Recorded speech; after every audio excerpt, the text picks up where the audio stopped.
the bells obliterated my mind. So inspired, I created a rhyme. Beastie Boys on U68, she's on it. Yo, what up? This is Ill Bill, aka the cult leader, La Coka Nostra, and right now we're on DDTV. Age 13, 70s, baby raised in the 80s. Mad fights with blacks and whites, and both sides hated me for nonsense. The white kids was playing it whack. Cause I'm from the projects and my neighbors is black. I had to prove white boys could thump too. But fuck skin color, I was about to call myself a tough Jew. Let's talk your childhood, man, and the songs you mentioned before about not being accepted by whites or blacks growing up. When did you first realize that it was a problem, and what would you say caused the divide overall? I don't know what caused the divide because I was a kid, you know what I mean? Like looking back on it, ignorance, you know, people just not being open-minded and accepting of other cultures in New York.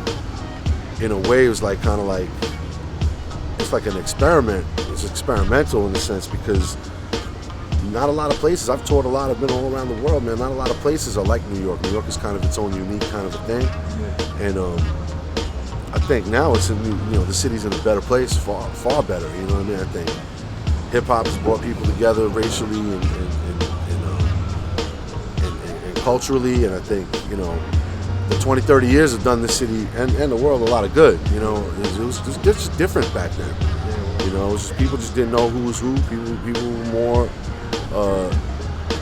just ignorant and in the dark. You know what I mean? On other people, other cultures. I think people just more together nowadays. It's just, I think a lot of walls have been broken down, so it's a different place. I don't know why it was the way it was. You know what I'm saying? Outside of just, I think people just people are scared of the unknown. You know what I mean? And when you don't know someone else's culture, where they're coming from, or whatever, it might be natural to be fearful and react stupidity out of ignorance. You know what I mean? And I think that's what a lot of it was growing up, especially when you're a kid. You know what I mean? Like, kids don't know better. You gotta learn the hard way. Yeah. What age would you say things started to smooth out and everyone started to gel a little more acceptable in your area? Everybody? I don't know. When there's like when there was like 50,000 Asian rappers. Forget about white rappers. Now you got a whole subculture of Asian rappers. It's like, it's like, really, it's like enough's enough. You know what I'm saying? It's like, I don't know when it started smoothing out, but I don't know, maybe 2000. Shit got a little, more acceptable. I guess when I started doing open mics back in the day, me and like my brother were only white people there.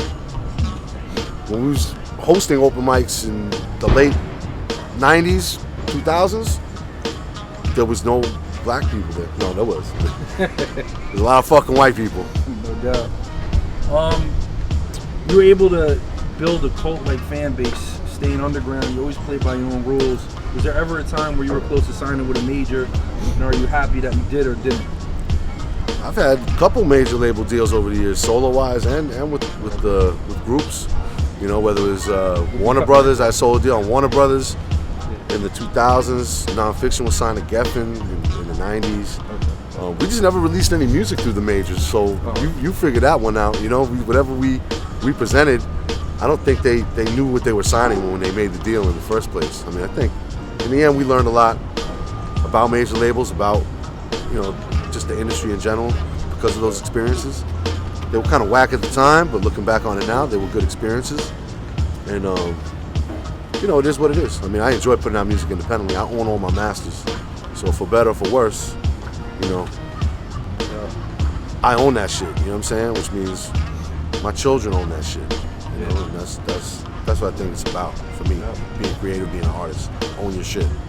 So you've been in the game for a while, man. And there was a time when mainstream hip hop was still considered hip hop. Now it's like basically pop music. So if Ill Bill was a teenager in 2015, would you be into the current state of hip hop like you were when you were coming up? I would just be listening to a whole bunch of different shit, like how I did when I was 15. I'll be listening to some dope hip hop shit. Some AOTP, Flatbush Zombies, Action Bronson, whatever. You know what I mean? And I'll be listening to heavy shit too. Metal, hardcore, punk, all that shit.